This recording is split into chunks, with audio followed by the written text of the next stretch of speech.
One of the next steps that I want to take in my game dev journey is working with people to bring a full game to life. At the moment, I'm working on a prototype, and when that prototype is done, I want to use that to find people who might be interested in making a game like it. That doesn't just mean finding people online, it also means working with people from a variety of places and not physically in one room.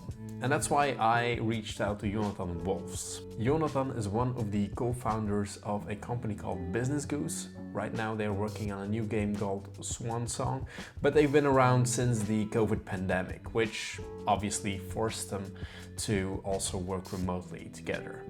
I want to know what the best practices are, how they approach this, and how they were able to release so many projects without actually physically being in the same room. This was a great chat with Jonathan. He's also a teacher. He teaches game design and game development at a school here in Belgium.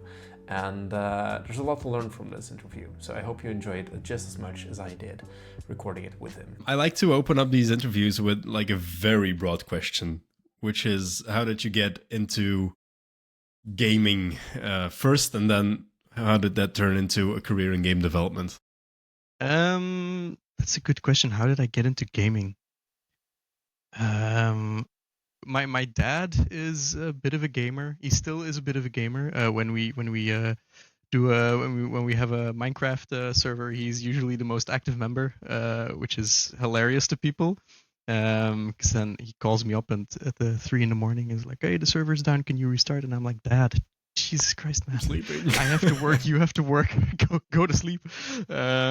Yeah, but he was a gamer, so he had these old video games lying around, and I my first memories of video games specifically was sitting on his lap while he was playing them, and like having some small interaction. And then I'm talking like Myst, and we had Nice. Lands of Lore, Guardians of Destiny on an insane amount of floppy disks to get it all running. Yes, I think that's my first encounter with gaming, and then later in life, saving up an insane amount of Ross Sanchez, very small coins to buy my own Nintendo DS at Game Mania.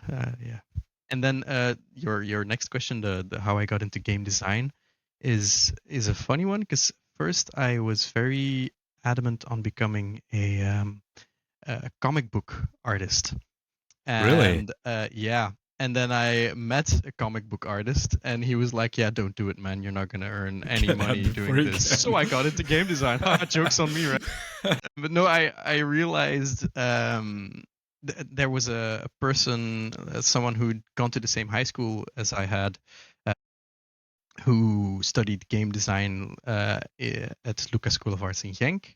And they came over to our high school and kind of talked about it with us. And that was for me like, oh, that's an option. That is something that exists now. You can study for video games. And that kind of made a click where I realized I've been making games for a long time, actually. Like I was in primary school, we were making board games all the time. They were horrible, but we were making them. And then in like the first grades of high school, we had this small programming course in Game Maker 8, it was then.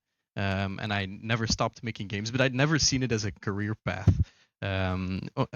Only until like when she came to talk that she had studied game design, I was like, oh, wait a second, all the pieces click together. And then I studied for 4 years there, got my master's degree, then started a company and also started teaching at LUCA School of Arts. So I think this is my 5th year that I'm teaching there now. Right. Something like that. Yeah. Yeah. So that's your whole career has been game development. It's not that you did anything else. No. My whole career, I in high school I did like visual arts. So I thought comic book, do something with arts. But then when I got into game design, that was also something that was very useful. So my whole career from the start of high school, I guess, kind of everything has led up to just making games. Yeah, I want to take a step back to you saying that your dad got you into video games. My dad is not a gamer, like not at all. I don't think he would recognize a PlayStation controller anymore. But actually, he's also the person who got me into gaming. Like they bought our first PlayStation, and then he was playing. I think it was Tomb Raider 2. Nice. And it was horribly stuck on one of the earlier levels. And then he was playing Metal Gear Solid. And I remember my brother and myself, we were too young to play it ourselves. But like they had this television in their bedroom, and then we would sit like alongside him while he's playing it. And that's like one of those core memories for me that kind of like shaped my interest into video games. Like also he had like this, it was like the early days of like walkthroughs online. He instead of like putting it up on a computer, he actually printed out like a full walkthrough of like the Metal Gear Solid game. It was like a very thick book, and he put it in like this folder, and it was like it was a hefty thing. That's to me that's what gaming was all about, and I still love that franchise to this day, just because of that. So Oh, that's awesome. The power of dads and the power of dads. Because my dad played a lot of Unreal Tournament, and I was a kid and I was very bloody, so they were like, "Well, you can watch but not play," which is, I mean, at that point, just let me play. You still see all of the gore, but whatever. Yeah, well, but we had a basically an Unreal Tournament clone. But it was Nerf branded, like the Nerf guns. Yeah. Which was I can't find it anywhere. We have the disc somewhere, I'm sure of it. And so that was the one that I got to play, because it was like Unreal Tournament but with no gore but foam darts. Yeah, it's awesome. Yeah, it's these silly games that you grew up with that sometimes you like. I also have like a bunch that I can't find anywhere anymore, that I'm not sure if they ever actually existed or someone just made them specifically for me. I don't know, but yeah, everyone has some of those. You should ask my colleague Sander Ambroos. He has an insane retro game collection and console collection. All right. And regularly he does he comes over to LUCA School of Arts, and he does these museums where he brings over a ton of stuff. I think last year he was like, "No, I'll drive twice," so he stuffed his car like twice over, and it was insanity. But the sheer amount of stuff that he has for record's sake, basically, right? He's also working with I can't remember his name. Someone from Force VC on an archive of Belgium indie games, basically. Mm-hmm. Also kind of record. But if there's like retro games that you can't remember, he's a good source. All right, that's good to know. An inbuilt archive in his brain. That's good to know. Yeah, you remember that game where you had to shoot like a dinosaur in level 3, but I don't remember the name. Whatever. He might. Yeah. Well, anyway, back to your career. That might be a bit more productive. Although I think game preservation is very important, and we should take some steps to doing stuff like that. So that's awesome.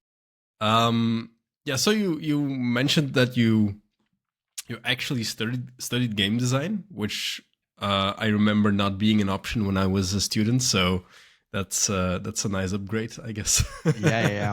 Yeah, and it's an intense education, but because all three of us at Business Goose studied there. That's how we met. But the things we were taught there is something that we use on a daily basis. So it's really like it's an education that is serving us well in what we do. And what's part of those educations? Like what do you learn there? Is it like a little bit of everything, or do you specialize in something? How does that work?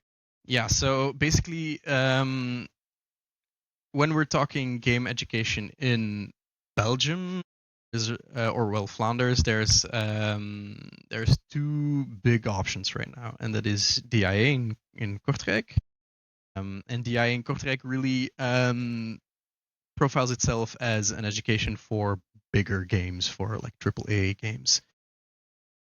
they choose a path. You also have the independent games program where they're more like specified for indies. But their main courses you choose, and I might be wrong, I don't teach there, so take this with a grain of salt. You should get more information on their website and stuff like that. But you choose, am I going to be a programmer? Am I going to be like a visual artist?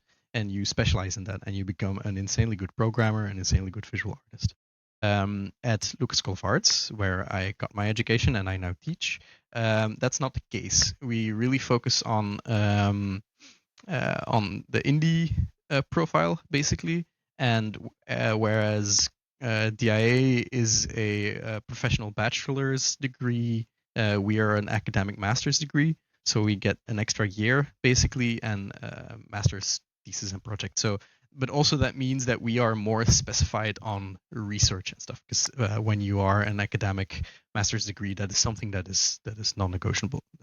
Like you have to have some competencies of research in there. So basically, what we put out as an education is designers. We teach them programming, we teach them art, but we basically have 3 pillars in our education, and that is art, programming, but the main one is design. So what they focus on is designing games that feel well, and this could be board games, this could be video games. There's a course around escape rooms, stuff like that. And then they also get some courses for art and for programming. First year, that's more theoretical because there's a bunch of knowledge that we need to like jam into these students into their heads. And then second year, there's like it's a better mix between practical and theoretical, and then third year is almost completely practical. And then their master's degree, there's a few courses, but the main bulk of that is their internship and then making their master's game. So they end the education with a game on which they worked almost a full year. Of course, while getting feedback from their promoters and stuff like that. But this is really meant so that if they finish their education, they basically have a game that they can show to the industry and be like, this is what I am worth as a designer. This is why you should hire me. This is what I can do on my own in a year, basically, or a little bit less than a year. Mm-hmm. So you did the studies yourself, then now you're teaching there. Would you feel that if this hadn't been an option, would you also be in this field, you think? I think I probably still would have ended up there because I was already making games before I knew that it was an option. They were I think I once entered the Kunstbende, which is like a youth art competition with a video game, and it was this weird game where you were a tank and you shot like smiley fireballs at babies with shotguns, and the shotguns shot apples at you, and you had to dodge them. And yeah, very much weird, inspired by the Nerf game, no doubt. But the judges really liked it, and so that for me that was like, oh, I can make games and people like them. So I kept making games after that. Okay. So I think eventually I would have ended up somewhere in the game industry anyway. In what capacity, I don't know. Because I was striving to be an artist when I first started because I did the arts thing in high school. But then while studying, that kind of shifted, mainly because one of my teachers was like, oh, you look like a programmer, you're going to be the programmer, which saying someone looks like a programmer usually isn't a compliment. But anyway, so I became the programmer, and I am now also the programmer of our company. Mainly, I don't call myself a programmer because I don't think that I am good enough to be called that, or I don't have the degree in programming, right? I don't have an ICT degree or anything like that, but I do help myself, so it's fine.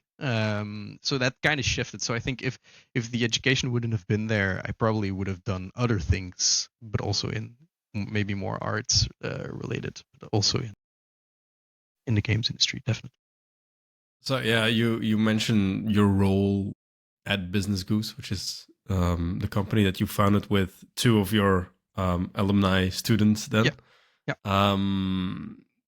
Maybe before we dive into the company itself, like, is that also something that you are prepared for in your education? Like, if you focus on creating these indie developers, do you, like most indie developers, like to create their own companies, I guess, as well? Is this also something you help them prepare for, set up something, or is Yeah, that like that part's on your own? Yeah, it's something that we're focusing more and more on. We do have courses like entrepreneurship and marketing, which kind of focus on how to make a business plan, yada yada yada, and also how to market your game, stuff like that. But I think we could do more there, and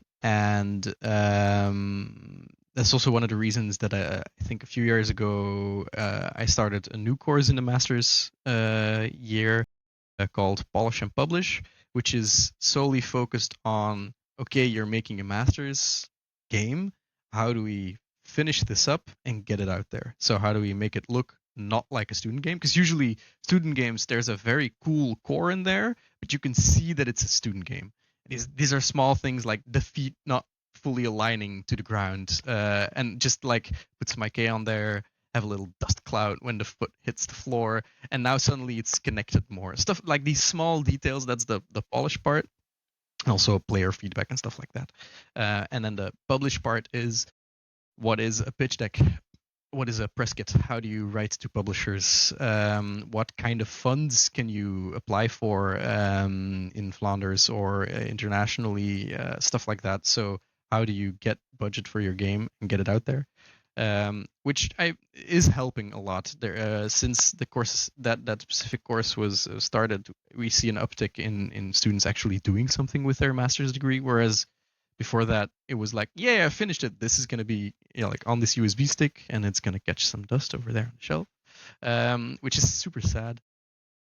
But it's still, I feel like we could do more, and I think that's one of the main reasons that I also, together with Kevin Halterman and Robin Gilles, started the Limburg Game Guild as like a next step.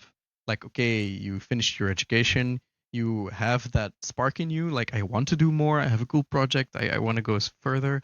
Then the Limburg Game Guild is there to not necessarily offer you a formal education or anything like that, but just to be a community of people where you are free to ask some questions and share knowledge, and and I think that's already helping a lot.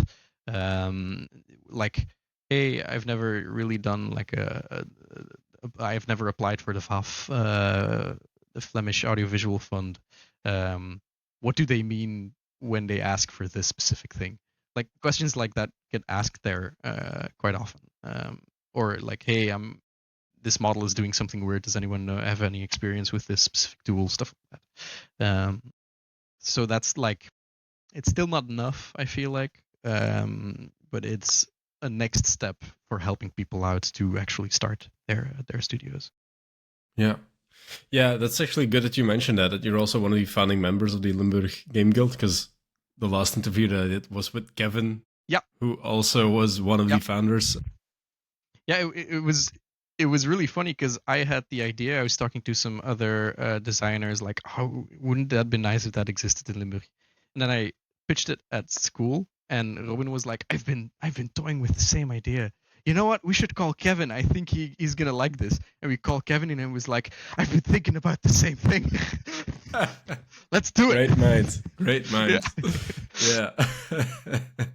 Well, I feel like, for me personally, I'm nowhere near the level that I'm thinking of, like, applying for like grants or anything like that. But it's just knowing that there's a community somewhere where I can just like come and like feel understood, I guess. Yeah. That's also just very, very helpful. Because I have to say, and to me, it really helped when I visited Kevin at the studio. That kind of, for me, also like lowered like that bar of actually getting more involved with the community itself or something like that. Yeah. Because then, full disclosure, like the co-working space that Kevin opened is right above that, and you were there. That's how we met.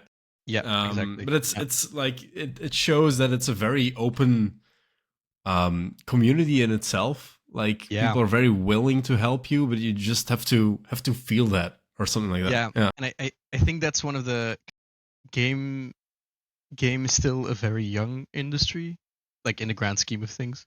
And we are so that means that we can develop without so many like biases built up over like so many other like years, which leads to the game development community. I mean, at least locally, but I'm pretty sure that I can say at large, being like very friendly, like going to Gamescom or other events and you just meet devs and there's no like, oh, but I can't tell you this because company secrets and oh, we all take ourselves so seriously. None of that exists. It's just like, oh no, we're all interested in the same thing. Like at Yeah. Gamescom, I was talking to some devs from Northern Ireland and I asked some very technical questions. Like they were explaining the architecture of their game to me, basically. And there was no like, oh, you have to keep this secret, or I can't tell you this, or something like that. It was just like, oh no, I'm gonna help you out. Yeah, perfect. Yeah, no problem. So there's this as you say, like this. The community is very accepting and very like when we organize the events for Limburg Game Guild, it really feels like a friend group just meeting up at a bar and having some drinks. There's no like, oh, we have to be professional, we have to keep up Yeah. appearances, We have to be wear a suit. protective of our game. Yeah, Nobody yeah, should see our ideas. yeah, there's none of that. It's like, ah, I've been working on this. Want to see my very shitty prototype? Like, yeah, sure, awesome. Yeah. Although I do feel there are two sides to that because I've been on the other end. Then, like when you go to Gamescom, there's also a lot of journalists walking around Yeah. there, and I used to be on that side of the equation. Yeah. And there it's How was like, that? yeah, you get like an NDA. Well, it depends on the company, but like especially when it's like a bigger publisher, you get like an NDA to sign, and like, oh, you have to make sure you don't breach your embargo. And so, I mean, I think a lot of journalists still didn't really care, but like there was some sense of like protecting the information that was there. But of course, that's also more about like bigger releases. Yeah. People are anticipating information about certain games. When you're talking about like the indie side of it, it's more, this is a cool thing I'm working on and I want to show it to everyone. That's always like the difference that I felt like getting a demo where there's like 20 journalists simultaneously like getting the same presentation and you're all just paying attention versus going to that one booth somewhere in a dusty corner in the hall where there's like one guy very passionate about his game. Often those games still needed a lot of work, but like just because of that passion, it always was more fun to like get to know new games that way. So yeah, I think also like the bigger companies and big publishers, they definitely have this other energy, but I think mainly that is also because they're people that are not like native to the game industry, if that makes sense. Like I guess there's a business side people. to it. Yeah, they're business people, and they're like, oh yeah, games are, and not definitely not every publisher is like this, but like a bunch of the bigger ones can be like this, where there's revenue to be had, so they start us up because it's a good business decision, yada yada yada. But I've also met people from, for example, Team 17. Which are very much indie people. So and they have a business side to them definitely, but when you talk to them, they're very friendly. We were talking to them. It wasn't going to be a match for us for their specific catalog, but we still had a very great conversation. And they were like, "Oh, but no, I have these other publishers. You should send these. They're great guys." So it really depends, I think, like to whom you speak about these things as well. Yeah, and to that point, I can imagine like when you walk into the offices at, I don't know, Ubisoft or something like that, and if you talk to a developer who's obsessing over this one small thing, they're probably also more on the enthusiastic side of showing like, this is how it works, this is what I'm doing, do you have any ideas? So I guess it's the business side versus the people who are actually making it side that kind of sometimes can be a bit out of whack when it comes to balance. But I guess that's with every type of business. That's always kind of the case, I guess. All All right, let's take it a step back. Like you mentioned, you're a teacher, but more importantly, you also are one of the co-founders of Business Goose, which is a Yes. game studio. So what's Business Goose? Let's give it a short elevator pitch. Yes. So Business Goose is a very small company. There's just 3 of us. And basically our company slogan is we think every game, all types of games are so cool, so why would we choose? What that means is that we make video games because there's just company-wise, that's where you're going to earn more money. Sad to say, but we also make board games where you won't earn any money. No, that's not true. But it's a bit of a harder industry. But we also like making board games. At some point, we were talking to a customer about making an escape room, stuff like that. So it's really like just the concept of game is so cool. So we don't want to limit ourselves to one specific type of game or one specific medium for game. Like if we think it's cool, we're gonna try and make it, basically. Okay, that's cool. Yeah, because I saw that on your website that you also make like board games or like tabletop games. Is there a big distinction between making something that's digital versus physical? Yeah. Especially, yeah, there is. I think making something digital is easier because there's a bunch of big costs that you don't have to worry about. When you make something digital, you can basically do it at home, and then you can pay $100 to Steam, and you have a Steam page, and bam, it's online. People can buy it, and you can start seeing some revenue. That's pretty easy, all things considered. Like making a game is not necessarily easy, but all things considered, that's still really accessible. Board games are harder because there is the physical element, which takes collaboration. Right, you're not gonna print that at home and cut everything out and put it into a box. You're not gonna get the quality that you want, so you're gonna want to outsource that, which is already a big thing to deal with. Then there is shipping, stock. When you're keeping your stock somewhere, you're gonna want that insured because if it burns down, you're gonna lose a whole lot of money if it's not. Then there's shipping to the different people who are buying the game, to the sellers, stuff like that. The game stores. And we didn't necessarily want to do all of that. So we got in touch with a publisher, and they published our game. That's Banan Studios. They're from Ghent. And so they basically take on all of this risk as well. So we made the game, but they're producing it and selling it and making it physical, getting it out to people, which means that because they're taking so much risk, what we get from one singular sale basically is very small, especially because it's our first board game. So we can't really, like, if it's our 100th board game and all of them is sold extremely well, then we can negotiate for a better contract, right? Because, well, we can kind of guarantee that it'll be a seller, but or that it can be that it'll be a hit. But that wasn't the case. That's Dino Dino was our first board game, which means that well, I'll let you guess, like, how many, like, percentage wise, what do you think that we get from a board game sale? How much you How much goes to us? thinking like a quarter, something like that. A lot less. God, 10%. Jeez. Okay. So why why are you doing this? 3%. 3%. Wow. Yes, and starting off, that's like we talked to some other designers, that seemed to be like a very usual contract. And that's because the publisher is taking on so much risk, right? If it doesn't sell, they're stuck with a whole lot of stock. If there's issues getting it over here, they're paying all of the money for it. If it burns down, they're dealing with all of that.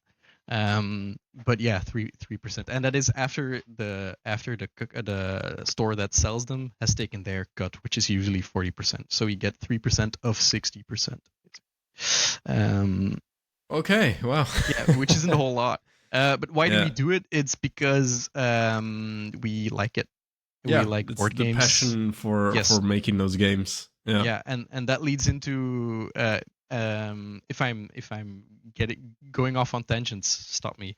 But that leads to You're free some to go wherever you yeah. like. That leads to like a way that we kind of run our company. Usually, each one of us has a palette cleanser, which is a small project that we work on the side. And this is during company time, but it can also be at home or whatever. But why we use palette cleansers is because when you're doing customer work, like B2B, business to business work, it's not always super interesting. Mm. Sometimes there are some projects that you're just doing because it brings in some money, and sometimes that can become really taxing mentally. So we have these palette cleansers that we can kind of chill out with, basically. So if we're doing some other things, and it doesn't have to be B2B work, but anything else that's basically like it's becoming too frustrating because you're doing the same thing over and over, or something isn't working, chill out, work on the palette cleanser for like an hour or two, and then try again. And that's a really nice way of kind of running the company, because it means that everyone also gets some creative freedom, something they can just do on their own. Hmm. And then these palette cleansers, when they become like a full functioning prototype, basically, that's usually the time where we kind of pitch them to the rest of the crew and kind of see like, hey, is this what do you guys think? Hmm. And if the other two also agree, like, oh, this is really cool, then it might turn into our next game, or it could just be something like, oh, this is really cool. It doesn't really need much to be a finished thing anymore. So let's just do it on the side, or let's allocate some more time for the person specifically working on it to actually finish it up, and then finish it up. And that was how Dino Dino basically came Okay. to be. So it was just at a certain point, it's finished. So you might as well do something with it. You're not gonna. It's Mm. a cool finished thing. So we're gonna try at least to get it out there. So it also wasn't something like, oh, we wasted so much time and money on this specific thing, and now we're not getting a lot of cash. No, not necessarily. It was something that we were making because we liked it, and at a certain point, it was done. So let's get it Yeah, out let's get it there. out there. And now we Yeah. have a cool board game that we can put on our shelves and be like, we made a board game. How cool is that? Yeah, and of course it's also like a portfolio that you're building as a company as well, so that it also helps. Is that also how you manage to finish so many games? Because when you look at your website, I think you're now working on your 8th title right now. Yeah, well, it kind of depends because I'm quickly gonna pull up the website so I can see. But our website kind of has two sides to it. One is Hmm. our Yeah, I'm only B2B talking about like site. the games side, not the Yeah, business side here. yeah. There's four big games on there. When you scroll all the way down, there's like the Matchbox series, which is something that we're still working on. They're small tabletop RPGs Hmm. that all fit inside of a matchbox, basically. There's a few of those that are finished, but getting someone to print a custom matchbox isn't super easy.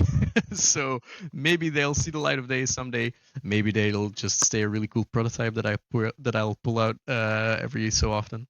And then DOS and the issue are actually like our origin story as a company almost. So when we were thinking of starting a company, we were like, okay, but let's first test out if we can all work together, if we're a good team, like if we just like fill in each other's blank spots. So we participated in the Game Maker's Toolkit game jam, and that's where we made.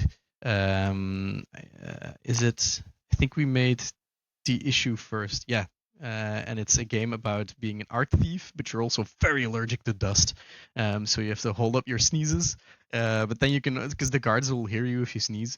Then you Yeah. can also, when you hold them, the force builds up, and when you then release them, you can kind of shoot backwards, and that's how you fly through glass doors and stuff like that. That's And then hilarious.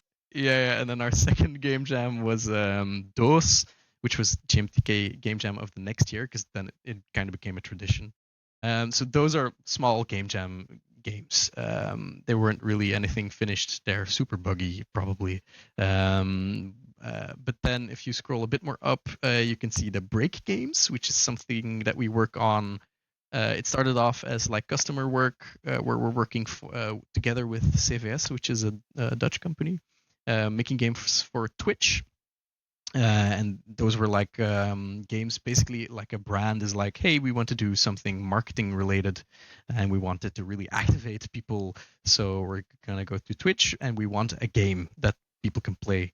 So they're usually games that the streamer and the chat can play together. Like for one of those, we actually figured out how to, well, our CVS figured out to how to have people actually click in the video and it registering their coordinates and sending that back to the game. So you didn't have to Okay. use any chat commands or anything. It was just like there's basically Space Invaders wise enemies coming into the screen and people vote on which enemy to shoot, and then the ones with the most votes get shot. It's really cool.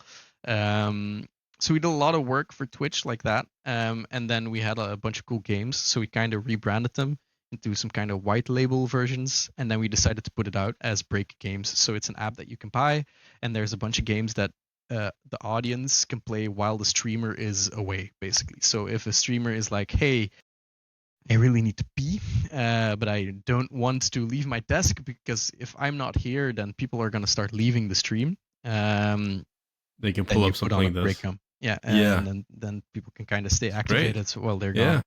gone. And then there's our actual like 4 big games above that, which is Dino Dino, our board game, Sizable, our first game, then 30 Birch, which was our second game, and which is like a co-production with a studio from Brussels. They're back in France now, but they used to be from Brussels, called Ram Studios.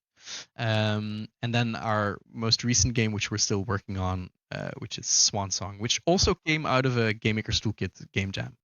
Yeah, that I read, and I played the demo, and it was like the logo, so I was like, oh, that's Yeah. interesting. Yeah. The other game, 30 Birds, is I just discovered it when I was researching you guys a bit.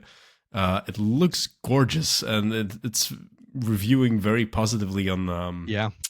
on Steam. How was it to work with a different studio It together on it? was, yeah, it was very interesting because they reached out to us because they hadn't made a game before. So it's their first game, which in retrospect, it's probably way too big for a first game. But they saw Sizable, and they kind of wanted some advice, and so we started working together. And at first, it was we're doing basically some customer work for them. We were just, hey, we need to have these and these systems and these tasks. But it became more of a partnership, and so it became a full co-production like a little bit after that, where we were also more involved in designing the thing. But the main vision is still something that is completely like it was completely birthed by Laurent and Colin from Ram. And the reason the art is so gorgeous is because Colin is a very talented illustrator, who's It's also done very some pretty. books and stuff. Yeah. So yeah. I'm so happy that she was able to lend her artistic talent on the game because it looks so good. Yeah. But it was definitely a challenge to work with another company because we weren't in the same location, but also because there was a language barrier because they were mainly French speaking, so we were all speaking English, which isn't our our native language, which is fine. Our English was all like pretty okay. Um, but you do notice some miscommunications somehow tend to crop up because people interpret the nuance of words in a language that's Yeah. not their native language like somewhat differently. So and that can be very important while working on a game together. So there were definitely like communication wise there were definitely difficulties that we had to work through, but in the end like a good structure and stuff will do a lot to kind of accommodate that, and we were able to make a very beautiful game out of it. Yeah. Yeah, it looks great. That also kind of brings us to the topic why I actually was interested in having this conversation. Because started your company when COVID was still very When the much apocalypse was a happening. big thing. Yeah. And you're actually only now working like physically together as a team Yep. in the co-working space. After almost 5 Brussels. years. Yeah. After almost 5 years. So I'm very curious as to, well, first I was curious at how you met each other, but then I mean it's the school story. But how do you make that work? Because I can't imagine when you're working on something that's so creative as a video game, you need to communicate a lot together to kind of bring across some vision that you have, or like some ideas, or if you have some quick questions. How do you work together when not working together? Yeah. First off, it takes a whole lot of trust. And that's why we did those game jams together, which luckily we were able to do actually together in the same room. This was like at a time where COVID was kind of letting up, and we're like, oh, it's going to be over very soon, which, it wasn't. But so we were like, yes, we're all capable people, and we can trust in each other to do a good job and to finish a job and to really like keep our own time tracking and to work hard. So I think if we didn't have that trust, then we would have failed. And then we also made like a very structured Discord server for ourselves. And we made some rules that like before noon we would work on ourselves, not work on ourselves. That sounds like we're reading self-help books. But, Reading self-help books yeah. and watching inspirational videos on YouTube. Doing some yoga. No, but we're working by ourselves, and then like at 2:00 in the afternoon, we would all just jump in the Discord call every single day, and then for the rest of the day, we'd work together. And there were definitely like days where we didn't say almost anything to each other, but we were still in the call together. Which meant that the it was just very easy to quickly be like, oh hey, what do you guys think of this, and then share your screen. Right. Which is So what we you get both- in an office environment. Yeah, it's still different because now being at an office, it's so much easier to just be like, hey, what do you think, and then turn on your screen instead of being like, Yeah. oh yeah, wait, I'll share my screen, fumble. Yeah. Okay, my screen is shared. Can you guys see it? Oh wait, it's not loading for me. Okay, I'll stop It's all sharing. pixelated. Yeah. And then when helping someone out, it's like, no, you have to click the button. It's on the left. No, one up. Yeah. No, one lower. Yes, yeah, that one. Yeah, no, right click it. Yeah. And now I can just be like, oh hey, no, it's this one. Picks up the mouse. Click. Yes. See? Ah, great. Yeah. So it's still like an entirely different experience. But so yeah, we had the Discord. And then we also created some like tools for ourselves, some good like project management stuff. So we have an entire project environment set up in Notion, which we use to like create sprints, timelines, asset lists, so everyone knows what they have to do and what they could be doing. And we make sure that we have a good file sharing system to kind of make sure that everyone's on the same page, like GitHub or Plastic in our case. And something that we also set up, which has never been used, but I still think that in spirit it's very necessarily, is small indie companies don't have an HR department, because well, we always joke that Sander is our HR department because we sometimes tease him, and then the joke is that he can call himself. It's very stupid, but so we have like basically a form, a Google form, where anyone can type anything, and it'll be anonymously sent to Discord, to a channel specifically meant for it. And then contractually, we have all signed that we when something is posted, then there has to be like immediately there has to be a meeting called, and this topic has to be like taken seriously, basically. And everyone has to agree that it has been taken seriously. It's something that's never been used, but it's just to kind of accommodate that. What if there are troubles, or if someone's not feeling like they're being appreciated or anything. Also, if we hire employees later on, we're still not going to have an HR department at that point, but it's like they also need a way to kind of contribute and be able to like say things, and it actually having to be taken seriously. So it's a small thing, it's never been used, but it's just some safeguards to make sure that everyone is feeling good, and continues to feel good, basically.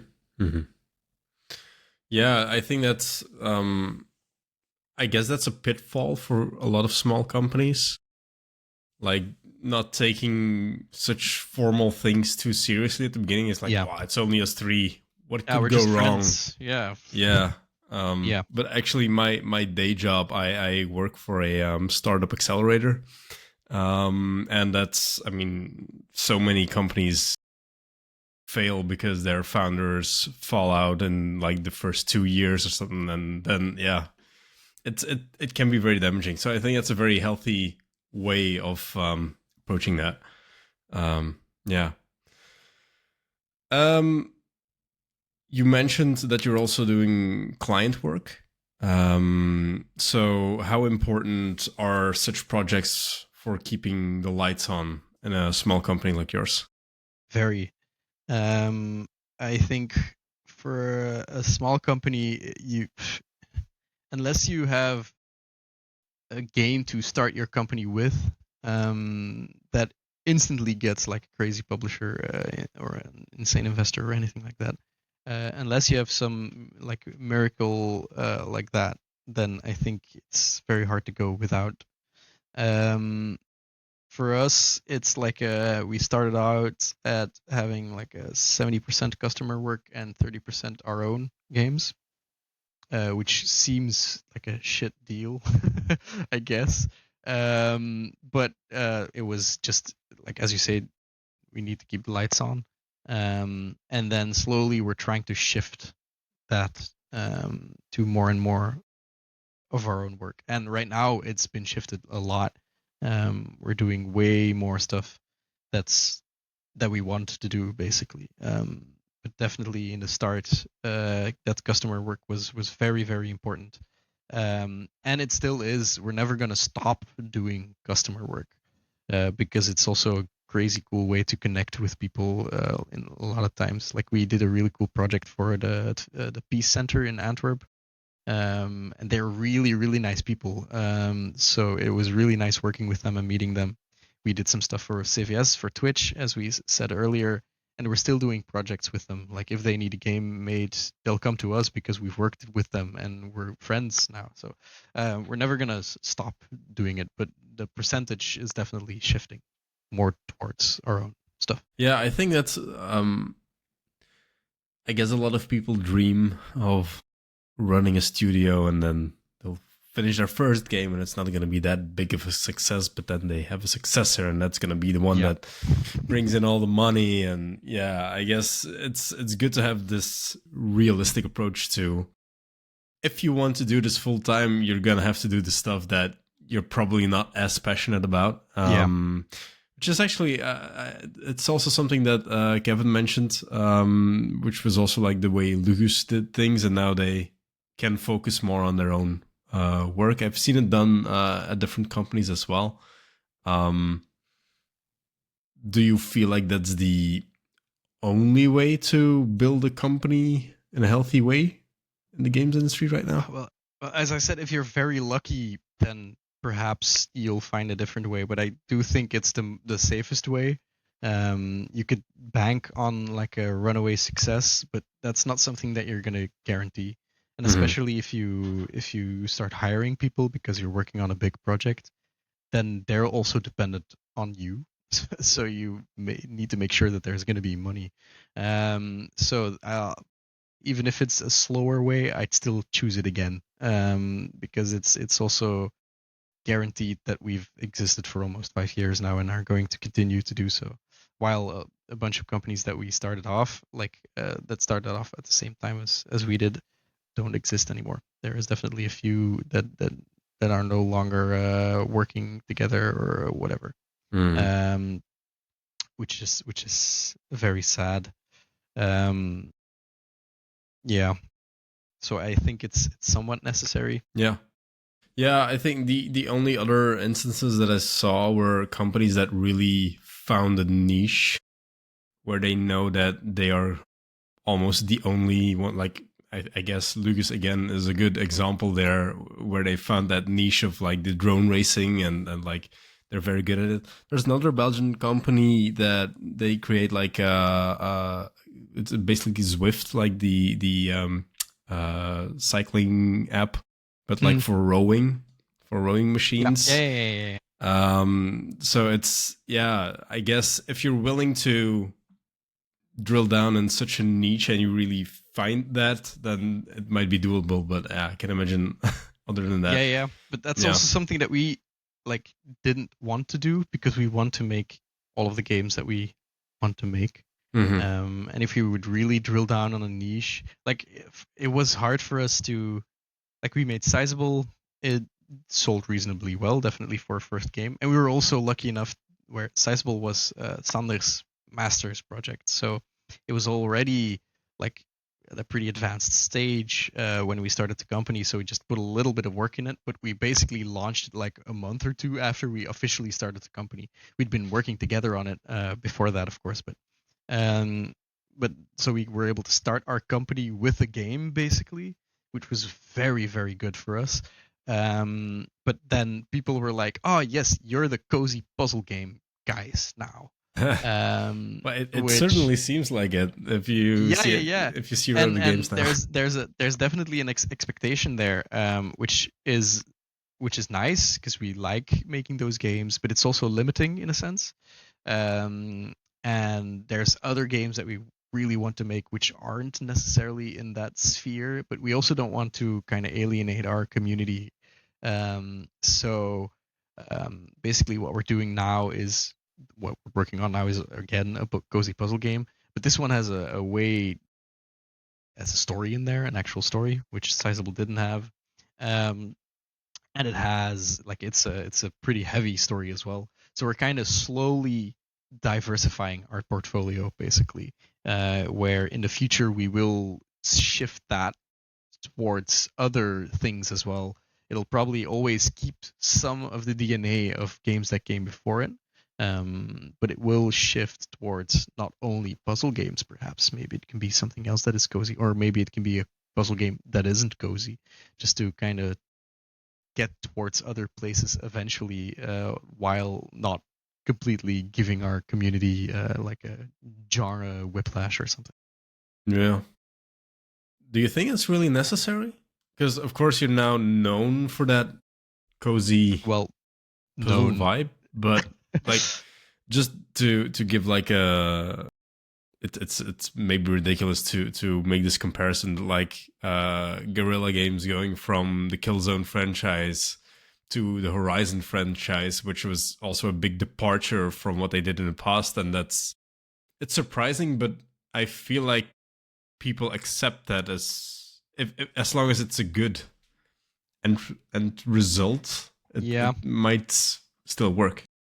it's I'm hesitant to speak out on this because I didn't try it another way. We didn't try to make a Five Nights at Freddy games or something, which is like something completely different. So I can't say for certain, but I do think that it's somewhat different in like AAA games, perhaps, because they are getting their money. They're basically like Guerrilla Games. They get their money from Sony, so they're gonna get paid, and the game is probably gonna be a success because Sony is gonna push it a lot, right? There's an insane marketing machine behind that.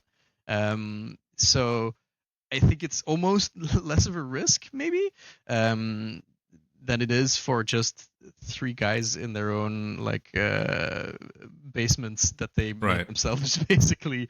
Yeah. Um, but for us, it's not only like a financial thing; it's also that we really like working with our community. Like for Sizable, we had a lot of involvement with the community. We had them kind of interacting with the game. There were contests where they could kind of come up with their own levels or ideas for level packs, which ended up in the game. We did a lot of free updates. We made some tools where they could use the objects of the game to kind of make some crazy stuff, some their own dioramas and stuff like that. So we do like our bond with our community, and then alienating them feels like a disservice to people that you almost have a personal connection with at this point. Not necessarily them individually, but them as a community. So I think that's also a big part of it. We could have maybe made a very different game, and it would also have been popular, and business-wise, that would have been nice. But a lot of the people that we have spent a lot of time talking to over Discord and have given us a lot of feedback and even helped out with translations and stuff like that, they perhaps wouldn't have liked it. And we are making games for our community at the end of the day. So Swan Song is something where we wanted to do something different, but still have our community that played Sizable see the game and be like, yes, this one is also going to be for me. I'm also going to enjoy this. Yeah.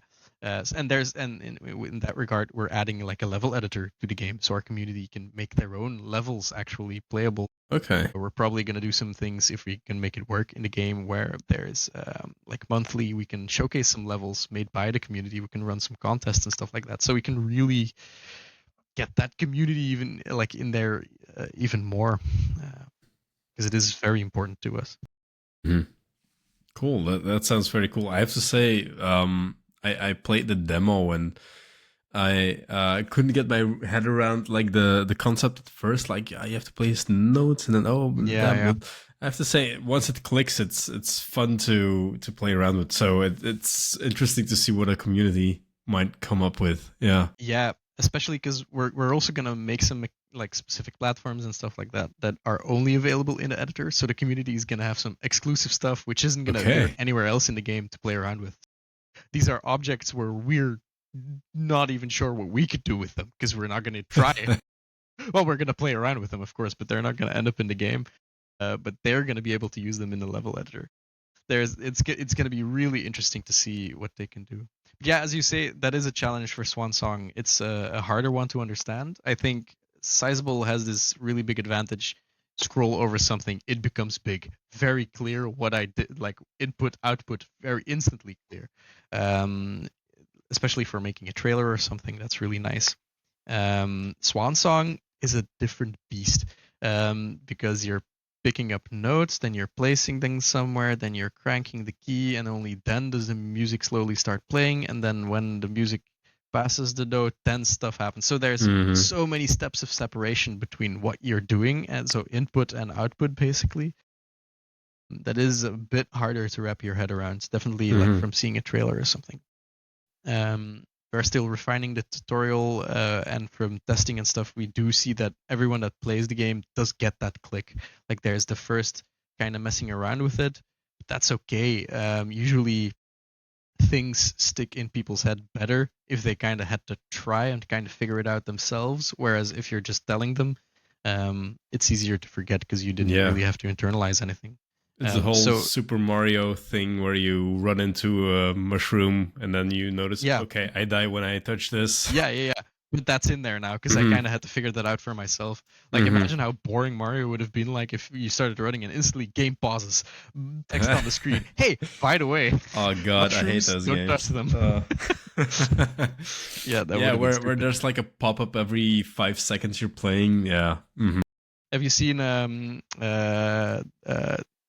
from which video is it? I think it's Mark Brown from Game Maker's Toolkit has done some great stuff on tutorials, and I think maybe it's him or maybe it's Adam, Architect of Games, but there's a video where one of them goes through Dead Space and the tutorial of Dead Space. It's insanity. It's like first you get a gun, and it's because you can like rotate it to cut off their limbs, right? That's how you how you beat the enemies in the game.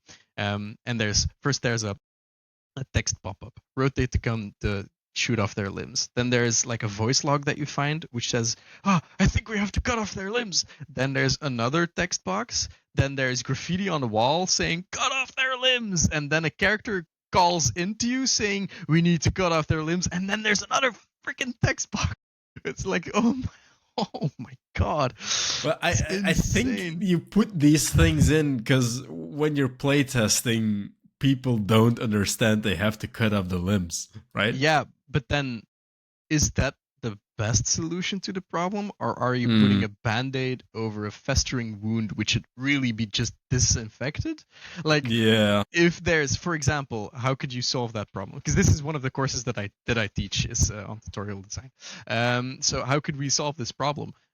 First off, we could have some stuff in the game where there's like an enemy maybe stuck between a door and they're kind of tearing to you and they tear off their own limb and fall limp. Oh, we're making a subconscious connection now. Okay. Right. Then maybe there's some other things which I have to cut through, like vines or something that are obstructing a door. So I have to make sure that I kind of know how the angling thing works of my gun. And I'm already like, oh, these enemies fall when their limbs are cut off.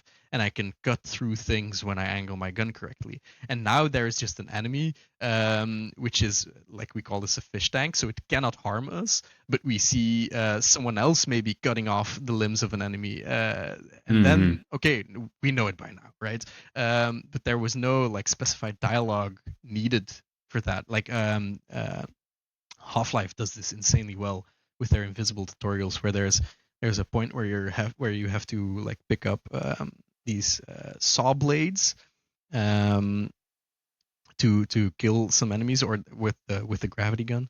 And when you first encounter them, they're stuck in the doorway, so you cannot pass them without picking one up. And as soon as you pick one up, it triggers something in the code, and an enemy walks by.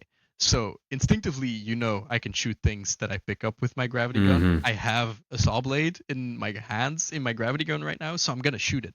And you see that it completely cleaves the enemy in two. So like, subconscious connection. Instantly, I know how this works. There's a second saw blade, so I pick it up because that was awesome. And then I round the corner, and then there's 3 enemies conveniently in a row, right? Hey, wait a second. So I shoot, and it pierces all 3 of them. Super cool moment. It taught me how this mechanic works instantly without using any words. It's super clean. Yeah. I guess some genres are also easier to do this for. Like, I sometimes like to play like a grand strategy game, but like the tutorials and these things are, I mean, you have to like play for 2 to 3 hours to get like through the basics. Yeah. And then you've forgotten everything that you got at the start of the game. But yeah, I mean, I guess that's part of the charm to these games. It's part of the charm, but still they do a lot of things where that are very interesting. Like the 4, so like Civilization is a 4X game, and the 4 X's stand for explore, expand,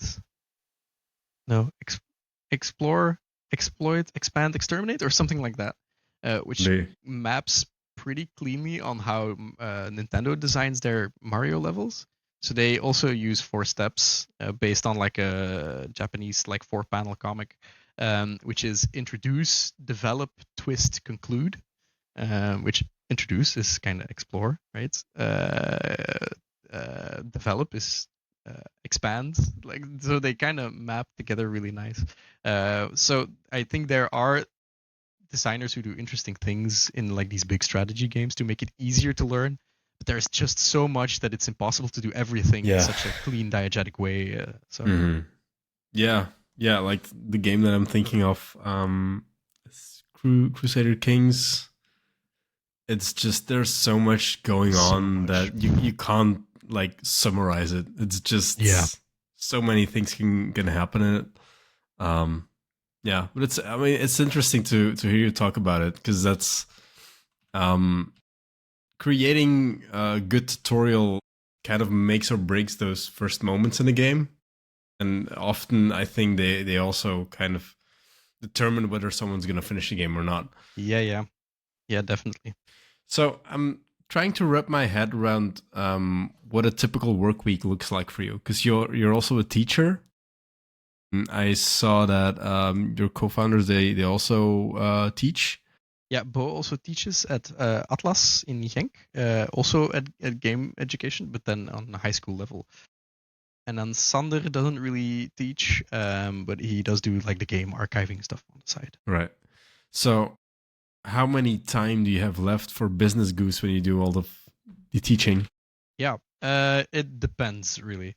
On paper, I work like 155%, because right now it's not really advantageous for me to work anything less than 100% for Business Goose. I'll just work in the evenings and the weekends as well. And then for school, I teach like 55%. So I am lucky though that for Bo, for example, he has a very consistent schedule, which means that Mondays he'll be teaching, and Wednesdays he'll be teaching, and the rest of the days he'll be at the office. Very clear and concise. For me, that's not the case because from the third year on, we don't work with like weekly courses. So it's not like in high school where there's like, oh, Monday forenoon I'll have this course and afternoon I'll have this course. It's courses that last a week or two basically, and then the course ends and the next course starts. Mhm. So they're like modules, which means that I'll know a bit beforehand when I will be present at the studio a lot and when I will be barely present. So we can kind of plan around it. But that means that there is weeks where I am only at the office for a day or two. And there's also weeks where I don't have to go to school at all because I'm not really teaching anything. I am teaching the first years now, which is regular weekly courses. So Wednesday afternoon, I'll also have to be at school. But the rest is kind of very open.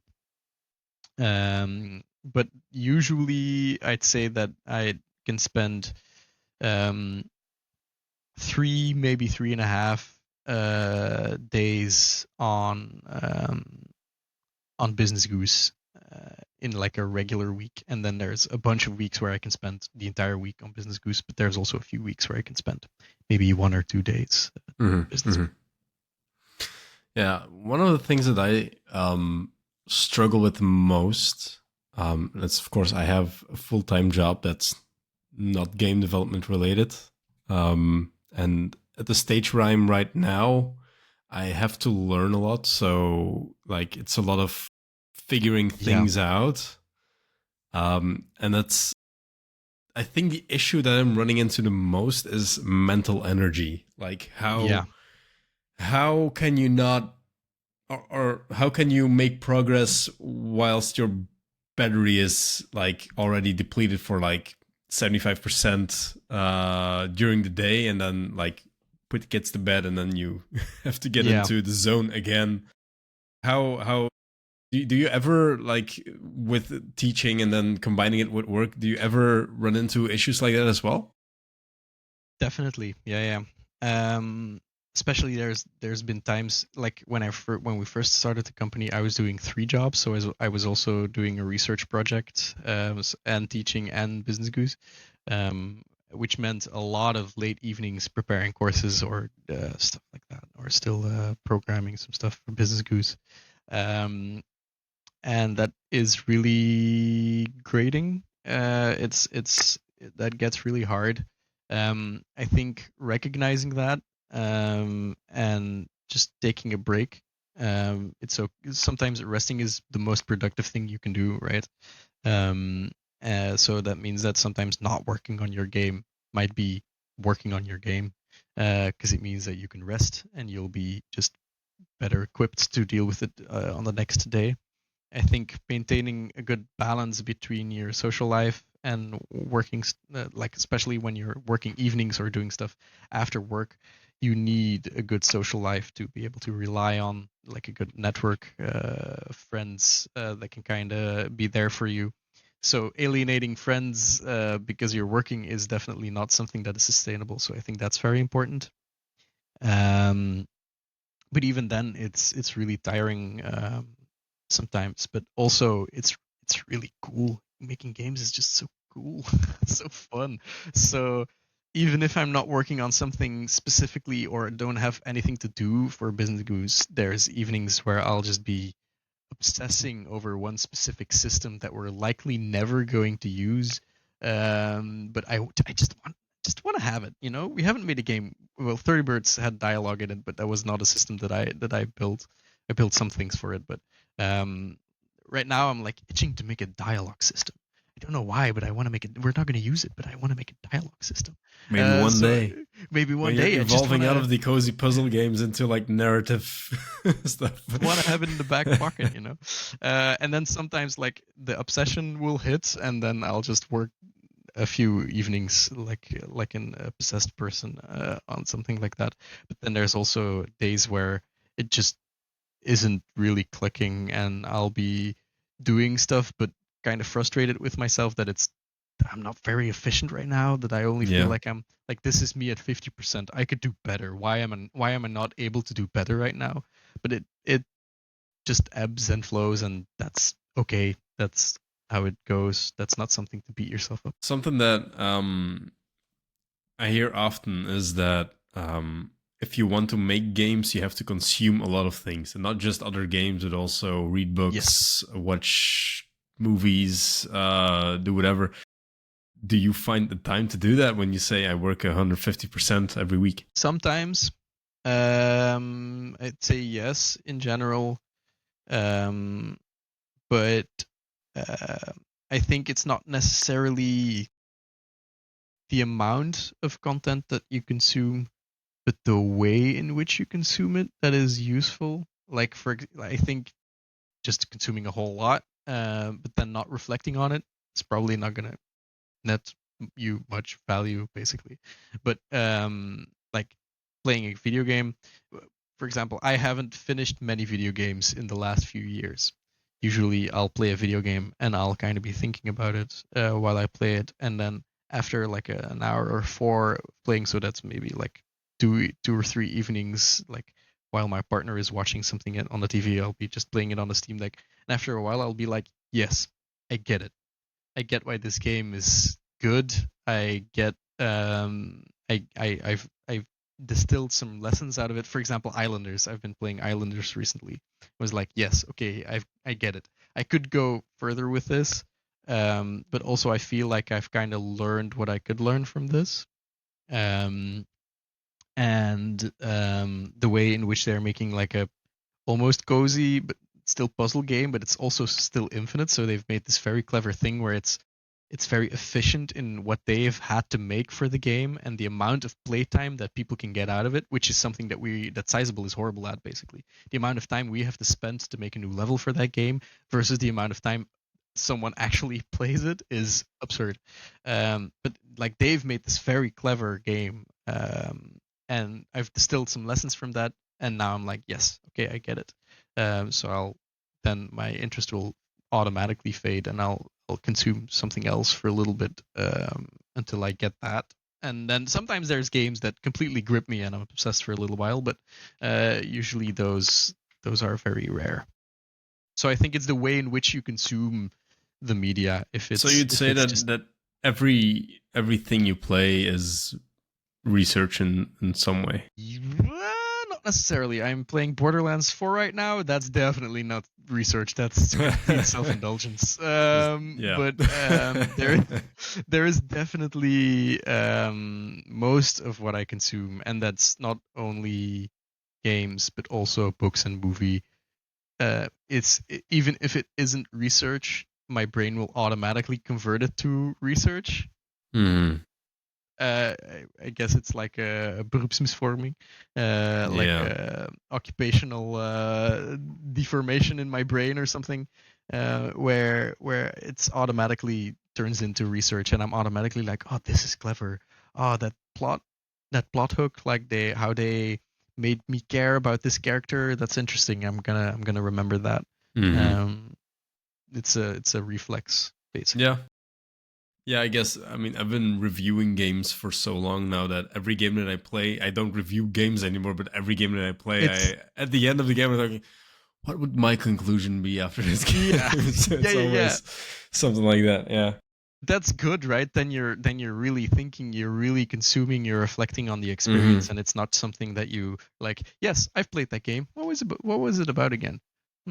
Like then, if you're consuming that passively, then you're not really going to be able to learn any lessons or take anything with from that into your next like projects. Yeah, yeah. Although you also need to, as you said, take some Relax. time to Yeah. just let off some steam and, Yeah. like Definitely. relax a bit. All right, this has been a very long but very interesting talk so far. So I'm not gonna take too much time from your evening anymore. Maybe, and since you are a teacher as well in game design, one of the questions that I like to ask everyone is, what tip or advice would you give anyone who wants to do something with game development? I think maybe one of the most important tips if you're gonna start out, like officially, like as a company or something like that, is try to make small games fast. Because there's a lot of things that you can learn during like, games education, but making a full game is still very different. In a games education, you're going to make prototypes at most, right? There's not enough time to make a full game because you have courses, you have other things to do. But when you start your company, you're going to be learning a lot, and that is working together, but also how to make a game, how to finish a game. So try to like make those cycles of expertise as short as possible.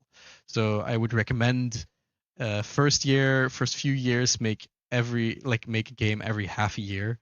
And if you're thinking about a concept that is going to take longer than that, then maybe that's not the concept to make right now. Write it down, shelve it, make it later. But as a starting company, get as much as possible out there. It'll be passive revenue, which is awesome.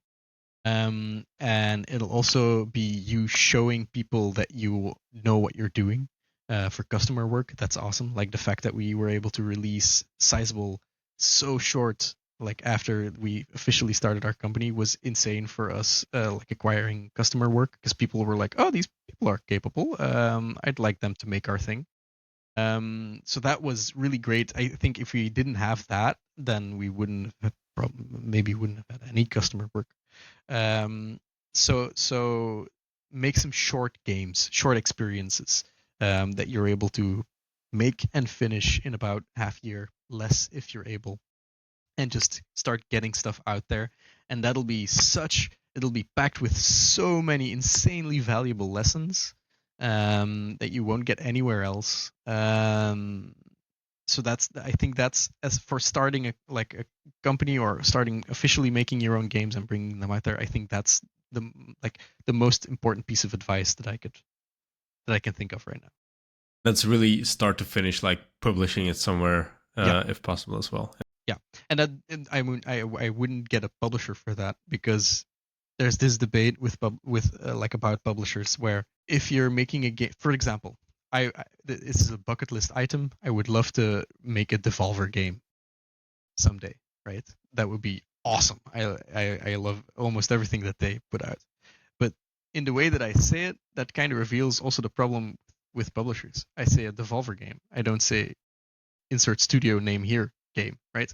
Usually I don't even know what the studio is that made the games. I think it's a Devolver game.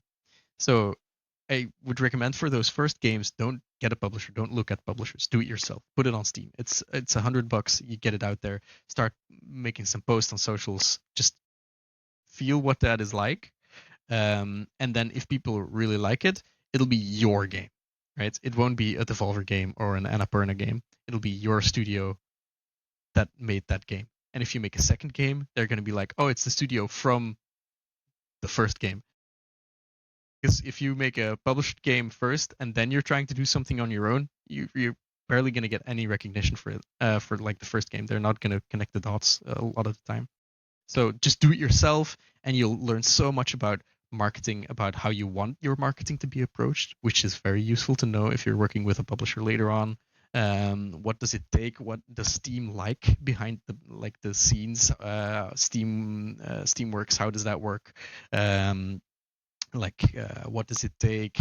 maybe like the certification processes for if you're trying. I wouldn't recommend doing console stuff, but you'll just learn an insane amount doing it. Mm-hmm. Yeah. What's your opinion on joining like game jams? Like I Oh know yeah, those are a lot of big learning opportunities. Then again, yeah. at what point are you ready to participate in stuff like that? If it's a game jam in person, you really don't need to know much to be able to participate. Usually, there's a lot of students going to them. There's a lot of people who are still learning, but also a lot of just experienced devs going to them, and they tend to be very welcoming to, like, even if you don't know a lot about game design in general. We once did a game jam, and there was a person who was like, "I don't know anything about game jams, but I do know how to make some music." And we're like, "Hell yeah, make some music for the game then. Cool." So they were participating, and they asked a lot of questions. So it was for them, it was a good learning experience, and for us it was fine. They were still adding to the project, right? So it didn't really matter that they didn't know anything about games. So I don't think you barely need to know anything to be able to participate. But they're also a great way to connect with people, with other people. Because I think if I would have to give a second tip, it would be connect with other developers, and kind of find community so you can ask, so you can be inspired. Like I love seeing other people work at the co-working space because it motivates me insane, like an insane amount to see other people make cool stuff, and I'm like, yes, I also want to make cool stuff. Yeah. So surround yourself with those people and learn from them and learn from each other. And game jams are an insanely good vessel for that. Yeah. So another question I ask everyone is, who should I interview if I want to learn about game development? Who is one of those people that I should not leave out? That's interesting. Let me think here. Are we talking like a Belgian centered, or are we talking Wherever, internationally, or? wherever. I mean, there are probably a lot of people that are not very reachable for me right now. Yeah. But like, if you tell me like you should interview Neil Druckmann, that's like, yeah, that's not gonna happen anytime soon. But like anyone who you know internationally, Okay, let me think. You've already interviewed some great people, so I have I to agree. filter Yeah, very filter much. those out. Hmm. I think for locally, Sam Achter from 64, who's also at the co-working space, coincidentally. Great, amazing guy. He has a lot of interesting insights. He's developed Midnight Protocol and is now working on STIP. So he's, especially on the technical side, he's really good. I think there's also some people, like if you're going more story wise, I'd say definitely talk to Dagmar Plommaert, um, who is an insanely good writer and a very amazing person. And internationally, um, we have a good connection with the people from Tucana who made Dorf Romantiek and are now working together with Kurzgesagt. And they're also very nice people who love to share knowledge and just help people out. And they're super kind. So they're also a great interview. Cool. Thanks.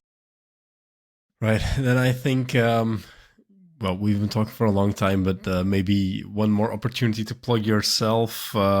So, where can people find you if they have any questions or if they want to find your games? What are you working on right now? How can people reach out?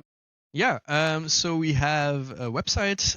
On our website, you should be able to find most of our information to contact us. We also have a Discord, which you can also access through our website, where you're free to come and join us and talk to us about our game, but also other games.